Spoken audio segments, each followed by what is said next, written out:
तो आप लोगों ने पैसों की बारिश, खून की बारिश एंड इवन मछली की बारिश होते हुए देखा होगा। लेकिन हमारे सोलर सिस्टम पर कुछ ऐसे भी प्लैनेट एग्जिस्ट करते हैं जहाँ पर पूरी की पूरी तरह से डायमंड की बारिश होती है एंड स्पेस जो कि पूरी तरह से साइलेंट रहती है एंड जहाँ से साउंड वेव्स तक ट्रैवल नहीं कर पाती। देन साइंटिस्ट कैसे दूसरे planets, galaxy and galaxy cluster से आ रहे साउंड को डिटेक्ट कर पाते हैं। So hello friends, I am Factopia and let's start today's video title top 10 facts that you must know. तो आप सब लोगों ने नॉर्मल वोल्केनिक इरप्शन वाली वीडियोस तो देखी होगी एंड मौनिया की ये हमारे अर्थ पर डिस्कवर हुई आज तक की सबसे लार्जेस्ट इनएक्टिव वोल्केनो में से एक है, जिसकी हाइट है अराउंड 4205 मीटर, जो कि चींटी के बराबर है। मार्स पर एग्जिस्ट कर रहा ओलंपियस मोन्स नाम के इस वोल्केनो के सामने। एंड इसकी अगर हाइट की बात करें तो 3 टाइम्स माउंट एवरेस्ट जितनी हाइट है इसकी। एंड आप लोग मुझे नीचे कमेंट में ये जरूर लिखना कि माउंट एवरेस्ट का हाइट कितना है। तो हमारे इस एक्सपैंडिंग यूनिवर्स में एक ऐसा भी प्लैनेट 55 कैनक्री एग्जिस्ट करता है, जिसकी पूरी की पूरी सरफेस ग्रेफाइट एंड डायमंड से मिलकर बनाए। एंड हमारे सोलर सिस्टम पर एग्जिस्ट कर रहे प्लैनेट्स यूरेनस एंड नेपट्यून पर तो साइंटिस्ट के अकॉर्डिंग यहाँ पर डायमंड की बारिश होती है। किसने बोला आप एंड मैं गरीब है? जस्ट हम रॉन्ग प्लैनेट पर पैदा हुए हैं। ये फैक्ट शायद आप लोगों ने सुना होगा, शायद बचपन में।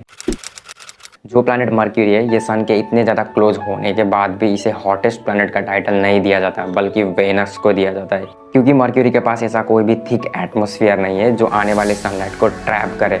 एंड अगर डे टाइम पर मर्क्यूरी के सरफेस टेम्परेचर की बात करें तो ये इंक्रीज होकर 800 डिग्री फ़ारेनहाइट तक पहुंचते हैं। एंड जैसे नाइट टाइम होता है, यहाँ पर टेम्परेचर ड्रास्टिकली चेंज होकर -290 डिग्री फ़ारेनहाइट तक ड्रॉप होता है। बट थैंक्स टू वेनस, जिसके पास ऐसी थिक हीट ट्रैपिंग कंडीशंस है एंड एटमॉस्फेयर है, जिसकी वजह से द हॉटेस्ट प्लैनेट का टाइटल वेनस को जाता है। जुपिटर प्लैनेट ये हमारे सोलर सिस्टम का 5th एंड सबसे लार्जेस्ट प्लैनेट में से एक है, ये तो आप सब लोगों को पता हो। बट जुपिटर प्लैनेट पर एक ऐसी मैसिव रेड जायंट स्पॉट है जहाँ पर पिछले 350 साल से लेकर आज तक, ठीक है, आज तक भयानक तूफान चल रही है।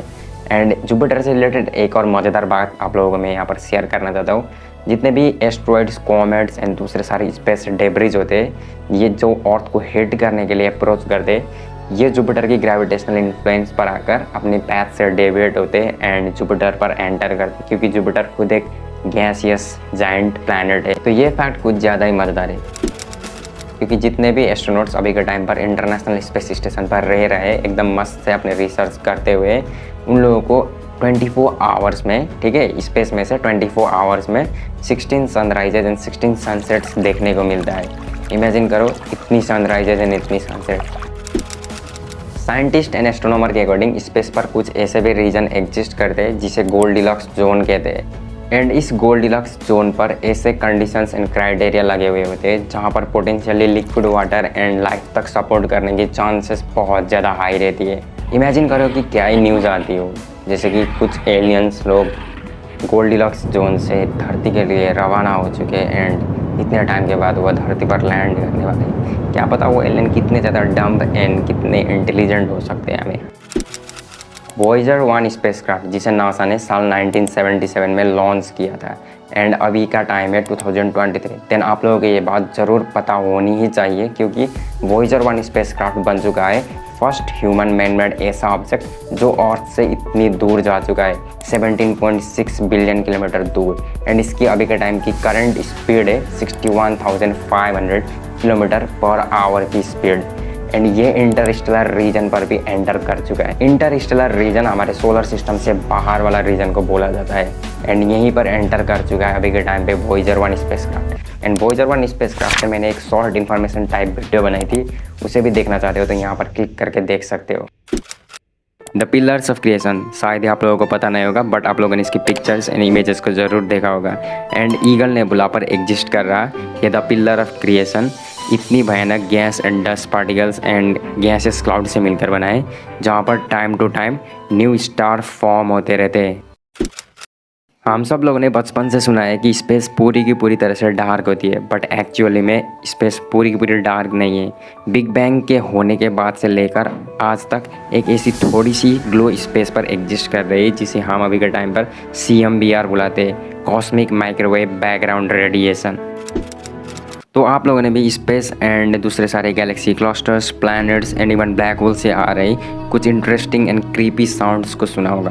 बट स्पेस जो कि वैक्यूम है एंड जहाँ से साउंड तक प्रोपैगेट नहीं कर सकती, वहाँ से साइंटिस्ट इस साउंड को कैसे डिटेक्ट कर पाते हैं एक्चुअली में। तो साइंटिस्ट को इस प्रोसेस को कंप्लीट करने के लिए एस्टिमेटेड मेजर 4 स्टेप्स को फॉलो करना पड़ता है, जो कि है data collection, data conversion, sonification and Audible output.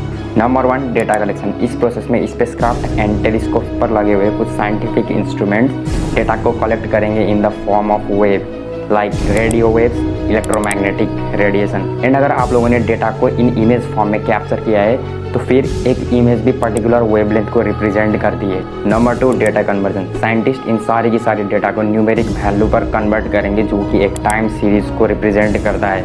Number 3, sonification. Data collection and data conversion process के बाद उन्हीं न्यूमेरिकल्स डेटा को एक बार फिर से मैप करेंगे to sound parameters like pitch, volume and duration. Number 4, audible output. And जितनी भी ये मैप्ड डेटा थी, इन डेटा को एक बार फिर से प्लेबैक करेंगे in the form of audio, जो बाद में scientist as well as public को सुनाई देती है in the form of information. अपनी माइंड पर इस बात को फिट करके रखो, क्योंकि जितने भी ये साउंड्स आपको सुनाई देते हैं जो स्पेस से आ रहे हैं, वो एक्चुअल साउंड्स नहीं है, जो कि रियल साउंड्स नहीं है। तो यहीं पर first video of 21 days space fact की पहली एपिसोड यहीं पर ख़त्म होती है। एंड अगर वीडियो देखकर कुछ भी नया इंटरेस्टिंग एंड कुछ नया सीखने को मिला है तो make sure to like, share and subscribe.